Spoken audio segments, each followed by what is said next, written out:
होते हैं, इनके पास समय नहीं होता है। मंत्री जी, अगर एक्सीडेंट हो गया, आज बीपी बढ़ गया और ब्रेन हेमरेज हो गया तो तुरंत उसका ऑपरेशन होना है, लेकिन उनके पास पैसा नहीं होता, ना वेंटिलेटर पे देने के लिए, ना उन वेंटिलेटर्स पे रहने के बाद। पहली बार भारतीय जनता पार्टी की सरकार में स्वास्थ्य सेवाएं उच्च कोटि की हम लोग प्रदान कर रहे हैं। आज इस समय वर्तमान में 2024 में हमारे पास कैंसर के 16 लाख मरीज हैं और हर वर्ष 2 लाख मरीज आपके बढ़ते चले जा रहे हैं। और उसमें टेंडर मिला टाटा कंपनी को। टाटा कंपनी के अधिकारियों को जबरदस्ती बलात् एक व्यक्ति को इन्होंने काम दिला दिया और वो भगोड़ा साबित हुआ, भाग गया और काम की गुणवत्ता को पैसे लूट करके खा गया। उसकी जांच चल रही है। सिर्फ और सिर्फ आपसे 2 प्रश्न हैं और उसके उत्तर गोल गोल ना घुमा करके सीधी तरीके से बस बता दीजिए। जौनपुर का मेडिकल कॉलेज समाजवादी पार्टी की सरकार में बनना शुरू हुआ।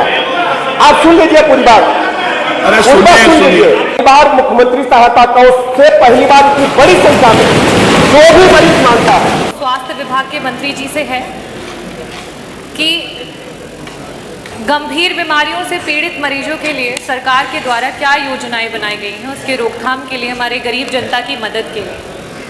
अध्यक्ष जी, बड़ा ही निराशापूर्ण जवाब आया है।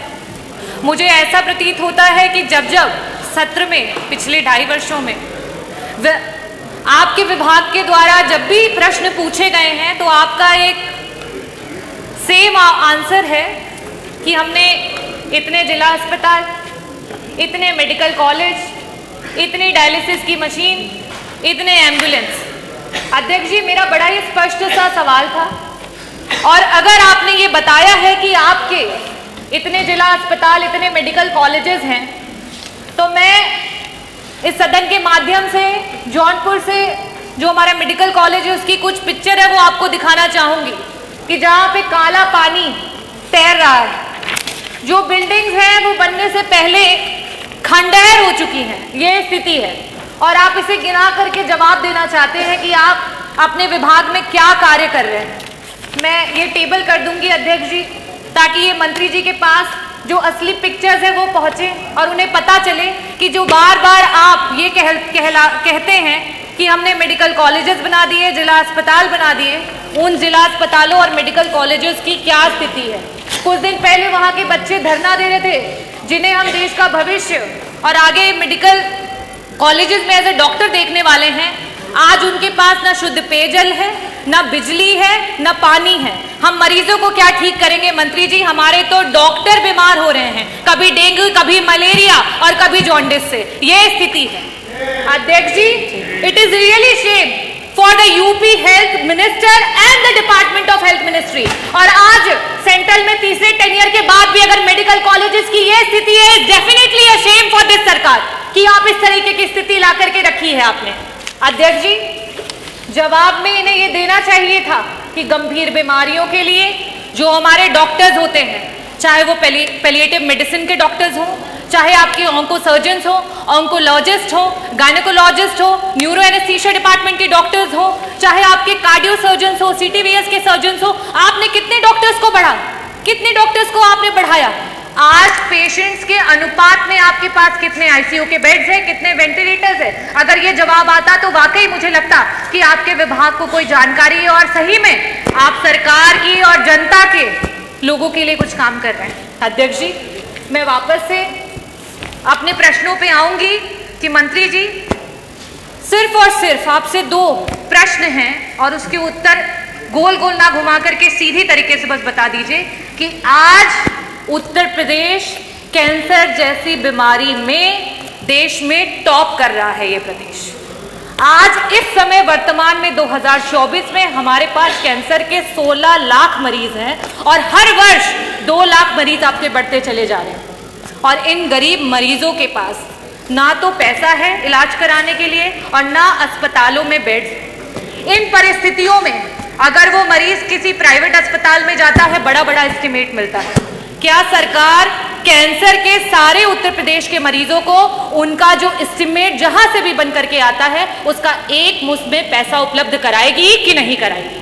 मेरा दूसरा सवाल है मंत्री जी कि आज जब आपने जवाब नहीं दिया कि आपके पास सुपर स्पेशलिटी के डॉक्टर्स कितने बढ़ गए हैं, पेशेंट्स के अनुपात में वेंटिलेटर और आईसीयूज कितने हैं, तो इन परिस्थितियों में जितने भी आपके प्राइवेट उत्तर प्रदेश के हॉस्पिटल्स रन कर रहे हैं जहां पे वेंटिलेटर्स और आईसीयू की सुविधा उपलब्ध है, उनको पीपीपी मॉडल पे, सरकार तो पीपीपी मॉडल पे बहुत काम कर रही है, जगह जगह पर आप इसके बारे में एडवर्टीजमेंट्स करते रहते हैं। तो आईसीयू और वेंटिलेटर, क्योंकि ये ऐसे मरीज होते हैं, ब्रेन हैमरेज के मरीज होते हैं, इनके पास समय नहीं होता है। मंत्री जी, अगर एक्सीडेंट हो गया, आज बीपी बढ़ गया और ब्रेन हैमरेज हो गया तो तुरंत उसका ऑपरेशन होना है, लेकिन उनके पास पैसा नहीं होता, ना वेंटिलेटर पे देने के लिए, ना उन वेंटिलेटर्स पे रहने के बाद। तो मैं आपसे ये अनुरोध करना चाहूंगी कि पीपीपी मॉडल पे जितने भी हमारे प्राइवेट हॉस्पिटल्स हैं उनको ऐड करते हुए हमारे मरीजों को मुफ्त में इलाज और समय पर इलाज दिलाने के लिए क्या सरकार काम करेगी? बहुत बहुत धन्यवाद। माननीय उप मुख्यमंत्री जी। आपका जो सवाल था कि उत्तर प्रदेश सरकार गंभीर बीमारियों से पीड़ित मरीजों की मृत्यु दर को घटाने के लिए क्या काम कर रही है, हमने इस संबंध में स्पष्ट जवाब दिया है कि उत्तर प्रदेश सरकार ने अपने डिस्ट्रिक्ट हॉस्पिटल्स के माध्यम से, टर्शरी केयर के हॉस्पिटल्स के माध्यम से लगातार उच्च कोटि की चिकित्सा व्यवस्था देने का काम किया है। जहाँ तक गंभीर मरीजों के धनाभाव का सवाल है, इसके लिए माननीय प्रधानमंत्री जी की दुनिया की सबसे बड़ी योजना आयुष्मान भारत उत्तर प्रदेश में लागू है। और मैं सदन को बताना चाहता हूँ कि पूरे भारतवर्ष में उत्तर प्रदेश नंबर 1 पर है आयुष्मान भारत कार्ड बनाने में। और हमने सरकारी अस्पतालों के साथ साथ प्राइवेट अस्पतालों को भी उसमें चिन्हित किया है, स्टेट किया है, वहां भी हम निःशुल्क इलाज दे रहे हैं। सबसे बड़ी बात यह है एम्बुलेंसेज के बारे में, हमारी 102 एम्बुलेंसेज और 108 एम्बुलेंस लगातार काम कर रही है। 2200 एम्बुलेंस हमारे पास 108 की है, 2270 एम्बुलेंस हमारे पास 102 की है, और इनको हम लगातार मरीज को अस्पतालों तक पहुंचाने का काम कर रहे हैं। डायलिसिस की चिंता हम आप माननीय सदस्य ने की। डायलिसिस के बारे में उत्तर प्रदेश में इससे पहले जिला स्तर पर डायलिसिस नहीं होते। बड़े शहरों में कानपुर, लखनऊ, मेरठ, बनारस जैसे बड़े शहरों में होते थे। डायलिसिस की सुविधा देने वाला राज्य 74 जनपदों में आप हर जिला मुख्यालय पर डिस्ट्रिक्ट हॉस्पिटल में 10 बेड उपलब्ध है, जिससे डायलिसिस की सुविधा हम दे पा रहे हैं। 71 हमारे जिला चिकित्सालय हैं जहां हम सीटी स्कैन की सुविधा पहली बार दे पा रहे हैं। पहले डिस्ट्रिक्ट हॉस्पिटल्स में सीटी स्कैन की सुविधा नहीं होती। इसके अलावा टीबी रोगियों के बारे में आपने चिंता ही नहीं की। टीबी रोगियों के बारे में पहली बार उत्तर प्रदेश सरकार ने टीबी रोगियों को इतनी बड़ी संख्या में चिन्हित किया है, और चिन्हित करने के साथ साथ टीबी से मुक्ति दिलाने के लिए हम उनको गोद भी ले रहे हैं। हमारे सभी अधिकारी, हमारे माननीय विधायकगण, हमारे जनप्रतिनिधिगण, और उनको पोषण सामग्री भी उपलब्ध करा रहे हैं। टीबी की रोगियों की संख्या में हम तेजी के साथ कम करने के दर तेजी के साथ आगे काम कर रहे हैं। इसके अलावा सभी जिला चिकित्सालयों में हमने क्रिटिकल केयर यूनिट बनाए हैं जो आज तक नहीं थे, जो 50 और 100 बेड के हैं, जहां पर हम सभी टर्शरी केयर की सुविधाएं उपलब्ध कराने जा रहे हैं। जहां तक स्पेसिफिक सवाल कैंसर से पीड़ित मरीजों के लिए है, हम आपको बताना चाहते हैं आयुष्मान भारत कार्ड के साथ साथ माननीय प्रधानमंत्री जी की जो अपना निधि है और मुख्यमंत्री जी की जो व्यक्तिगत मुख्यमंत्री जी जारी करते हैं गंभीर मरीजों के लिए, ऐतिहासिक देख से पहली बार दोनों जगह मैं कह सकता हूं कि माननीय सदस्य बैठे विपक्ष के भी, अगर सही बोलेंगे तो पहली बार मुख्यमंत्री सहायता कोष से पहली बार इतनी बड़ी संख्या में जो भी मरीज मांगता है,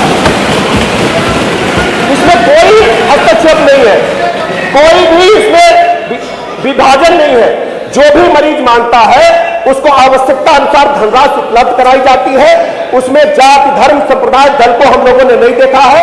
आप लिस्ट उठा करके देखेंगे, बड़ी संख्या में मुख्यमंत्री सहायता कोष से हमने सहायता गंभीर रोगों से पीड़ित मरीजों को प्रदान की है जिन्होंने डिमांड किया है। और यह भी मैं बताना चाहता हूं, जहां तक एक सवाल प्रश्न में विस्तार से आपने बोला जौनपुर के मेडिकल कॉलेज के बारे में, वैसे तो माननीय अध्यक्ष जी हम किसी को नंगा नहीं करना चाहते, किसी को आईना दिखाना नहीं चाहते, लेकिन चूंकि माननीय सदस्य ने सवाल उठाया तो मैं स्पष्ट कर दूं, जौनपुर का मेडिकल कॉलेज समाजवादी पार्टी की सरकार में बनना शुरू हुआ। आप सुन लीजिए पूरी बात, सुन लीजिए अध्यक्ष, जौनपुर का मेडिकल कॉलेज अरे बैठो ना तुम। अरे सुनो भैया विधायक जी, अरे बैठो प्लीज। मैं आप ही की बात कर रहा हूँ, आप ही के जिम्मे बनना शुरू हुआ। रुकिए, अभी रुकिए ना, फीस नहीं। अरे उत्तर आ जाने दीजिए प्लीज। सारे भैया पानी कोई पियो। मैं ऊंचा बोल रहा हूँ, मुझे रोक रहे हैं कि ऊंचा मत बोलो। आप भी मेरा सहयोग करो। चलो देख लूंगा, वो अनुचित होगा तो अच्छा मैंने संसदीय को निकाल दिया जाए, उसको निकाल दो, उसको निकाल देंगे। अध्यक्ष जी, जौनपुर का मेडिकल कॉलेज भाई साहब लोगों की सरकार में बनना शुरू हुआ और उसमें टेंडर मिला टाटा कंपनी को। टाटा कंपनी के अधिकारियों को जबरदस्ती बलात् एक व्यक्ति को इन्होंने काम दिला दिया और वो भगोड़ा साबित हुआ, भाग गया और काम की गुणवत्ता को पैसे लूट करके खा गया। उसकी जांच चल रही है। यही लोग बनाने वाले हैं, यही लोग बनाने वाले हैं। जब आप एक उंगली उठाते तो तीन उंगली तुम्हारी तरफ उठती है। भ्रष्टाचार की जननी रही है। पहली बार भारतीय जनता पार्टी की सरकार में स्वास्थ्य सेवाएं उच्च कोटि की हम लोग प्रदान कर रहे हैं। समाजवादी पार्टी की सरकार में क्या होता था? अध्यक्ष जी, पहली बार मैं बता दूं, पहली बार चूंकि माननीय सदस्य स्वयं चिकित्सक है, माननीय सदस्य स्वयं चिकित्सक है। एक बात साहब सुनिए, आप जो चिकित्सक है समझ पाएंगे, जो जांच भी कराएंगे और जेल भी भेजेंगे, कोई बचेगा नहीं भ्रष्टाचारी। अध्यक्ष जी, माननीय सदस्य स्वयं चिकित्सक है। पूरे भारत के इतिहास में पहली बार हो रहा है कि हम विशिष्ट श्रेणी के चिकित्सकों को 5 लाख रुपए तक रिवर्स बिडिंग से दे रहे हैं। आज तक इतिहास में नहीं हुआ है, पहली बार हो रहा है। नहीं नहीं नहीं, आपको इजाजत नहीं है। प्लीज बैठिए। तूफानी जी बैठिए। ठंडा पानी पियो। मिस्टर तूफानी आप बैठिए, आपको इजाजत नहीं है। नहीं, किसी को कोई इजाजत नहीं, आपको भी नहीं है। उत्तर आ जाने, आप संतुष्ट हो या ना हो। आप नहीं, तूफानी जी जो कुछ भी तूफानी जी कह रहे हैं नहीं लिखा जाएगा। बैठिए तूफानी जी। नहीं है, आपको इस बात की इजाजत नहीं है। You are not allowed to speak. जो कुछ इन्होंने बोला नहीं लिखा जाएगा। ऐसे नहीं है कि कोई भी बीच में खड़ा होकर बोलना शुरू कर देगा। डॉक्टर आगे नहीं बैठिए, जिनका प्रश्न है बस लास्ट प्रश्न वो पूछेंगे बस। अध्यक्ष महोदय, मैं दोषी मंत्री जी को नहीं ठहराऊंगी, क्योंकि director general of medical education एक समय था कि एक डॉक्टर को नियुक्त किया जाता था उस पद पे। क्योंकि आज अगर इस सरकार को लगता है कि गूगल खोल करके आप डॉक्टर बन जाएंगे और आपको इस विभाग के बारे में A to Z सब पता चल जाएगा, तो ये आपकी गलतफहमी है। Director general of medical education जब तक एक डॉक्टर नहीं होगा तब तक उसे पता नहीं चलेगा कि आपकी स्वास्थ्य व्यवस्था कैसे ठीक होगी। और आज सिर्फ मरीजों का नहीं, डॉक्टरों का भी बहुत बुरा हाल है आपकी सरकार में। और प्रश्न क्या मैं आपका? प्रश्न ये प्रश्न पूछना चाहूंगी कि क्या सरकार डीजीएमई के पद को चेंज करके आईएएस ऑफिसर से हटा करके एक डॉक्टर जो उस विभाग के बारे में पूरी जानकारी रखता हो उसको वहां पे बिठाएगी या नहीं बिठाएगी? अध्यक्ष जी, सवाल तो ये स्वास्थ्य विभाग से इन्होंने लगाया है, सवाल इन्होंने चिकित्सा शिक्षा का पूछा है। लेकिन फिर भी मैं बता देता हूं, उत्तर प्रदेश सरकार ने कैबिनेट से पास किया है और इसको हमने निर्णय लागू किया है, उसके अच्छे परिणाम आ रहे हैं, कहीं कोई दिक्कत नहीं है।